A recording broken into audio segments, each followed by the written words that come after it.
Hey guys, I'm Jordana Jaffe, founder of Nourished Boss, which is all about helping entrepreneurs shift their thoughts, beliefs, and stories so that you can start living your desires instead of just continuing to obsess over them, because that's so exhausting. And this is episode 1 of Mindset Your Own Business. The thing is, limiting beliefs are like that nagging mom or dad. And the thing is that they mean so well. They actually do. Like, I think that there's a lot of hate on this limiting belief thing, but they're really such well-intentioned thoughts and beliefs and all that stuff because they have the purest of intentions. They just want to keep you safe. They want to keep you, right? So like your parents don't want you to date until you're 40 years old, but like they just want to keep you safe. Like, is that for your best interest? Is that for your highest good? Probably not, but it'll keep you safe, right? Safe from all these things, right? But the thing is, it still feels heavy. It keeps you stuck. It's annoying. It limits you. And limiting beliefs are the exact same thing. They want to keep you safe from uncomfortable feelings, from feelings of rejection, of criticism, of feeling abandoned, of feeling unworthy, because limiting beliefs tell you that certain circumstances can make you feel a certain way. And this is the first point that I want to really get across, which is so important. Circumstances are just that. They're just circumstances, right? So something happens.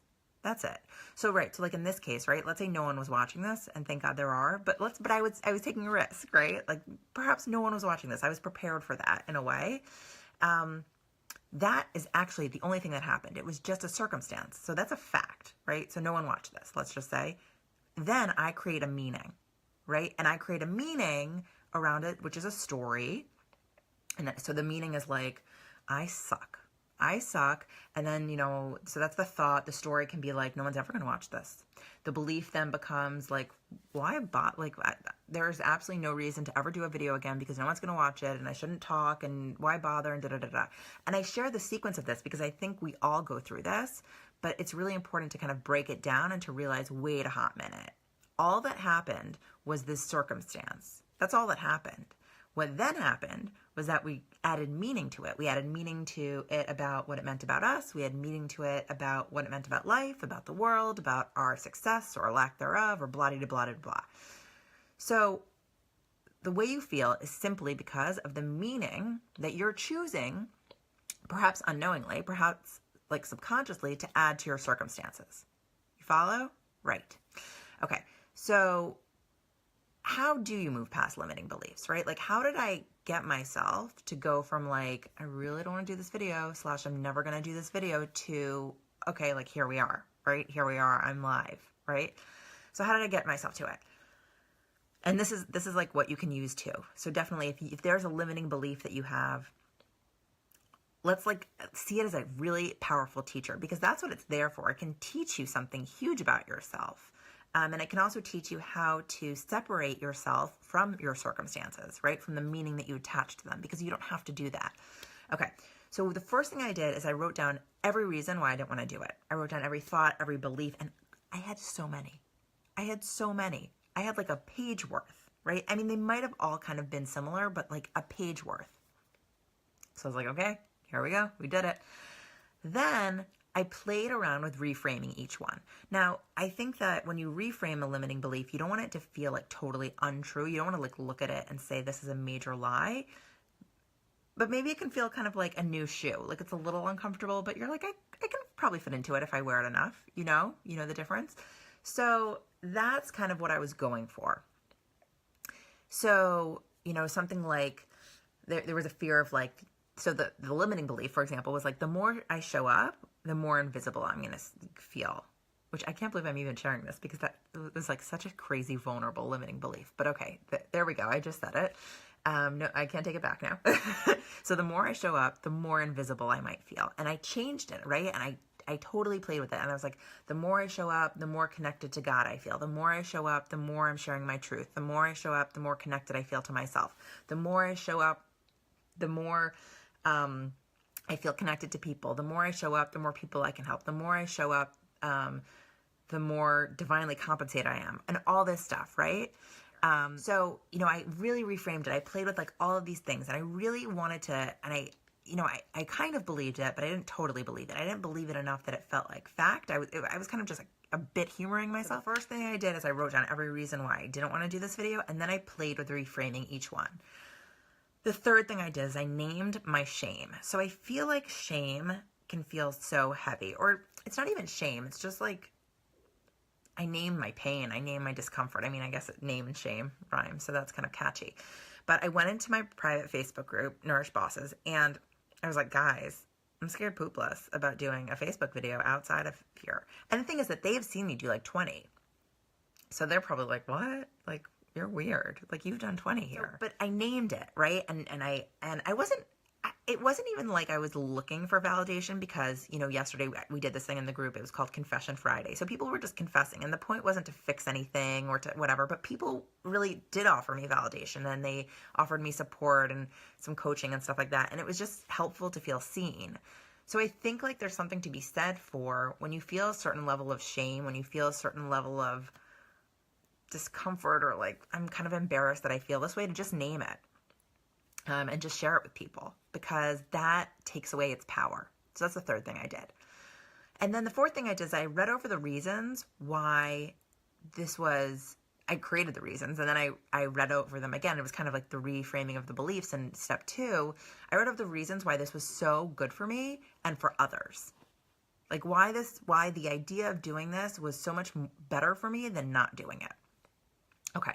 And then what was the next thing? And then basically, ultimately what happened was I just got sick of not doing it. I got sick of every day thinking of like another reason not to do it. I was just sick of my bullshit, really, is what happened. I mean, ultimately what you need to do to get yourself to do anything, right? And this, I guess, goes beyond limiting beliefs, is you need to associate more pain with not doing it than doing it, or more pleasure with doing it than not doing it. And I just got sick of my own excuses. I just was tired of like, because it kept looming. It was like this looming cartoon cloud, and I was just done with it. So, yeah, I was just sick and tired of the stalkery cloud that wouldn't go away. So, like, that's why I'm here now, right? Talking to what feels like the world, simply because it's not in this, like, privacy controlled Facebook group. And anyone can see this, and that really feels pretty scary, but not scary. I came to a point where it was just not scary enough to not do it. You know, I didn't get on here not feeling scared. I got on here feeling scared. I'm not feeling a little less scared, which is good. But I just realized at a certain point, like, girl, you just got to do it. Because, like, it's, like, annoying. Like, just do it. Because here's the thing with limiting beliefs. Everything you want is on the other side of a limiting belief. You know, have you heard the expression, like, everything you want is on the other side of fear? Well, another way of looking at it is everything you want is on the other side of a limiting belief. So if you know about a limiting belief, that is the barrier between where you are right now and where you want to go. It's a limiting belief.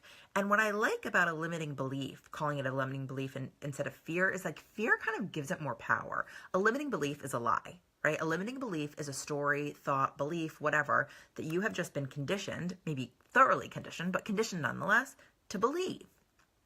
But it's not a fact. Fear is not a fact unless it's like a lion that's coming to get you in the jungles of Africa and you need to run for your life. So it's a limiting belief. And anything you want, anything I want is right here. And the limiting belief is what stops us. It's what separates us. But the cool thing is this isn't like a permanent fixture. We can move through these.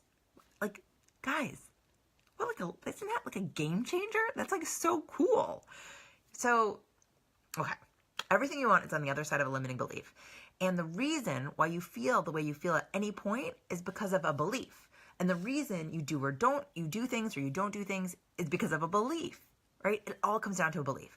So yes, you need action to get things done, but your mindset controls your actions. If you're in a good mood, you're going to act differently than if you're in a bad mood because you'll have different beliefs and thoughts. If you have high energy, versus low energy, you'll probably have different thoughts. And so you'll take different actions. Your thoughts, your beliefs, the stories that you tell in your head persuade you or dissuade you to take action, right? Which is why everything you want is on the other side of a limiting belief. Because if I asked you right now, what do you want? You would tell me what you want. And then I would say, okay, well, what's stopping you? You would tell me a limiting belief, right? Isn't that cool? You would tell me a limiting belief.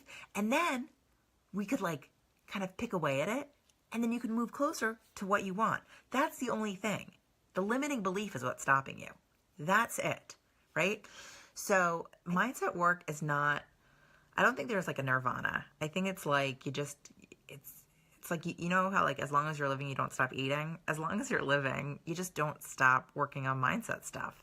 It's kind of like the same thing. Yeah.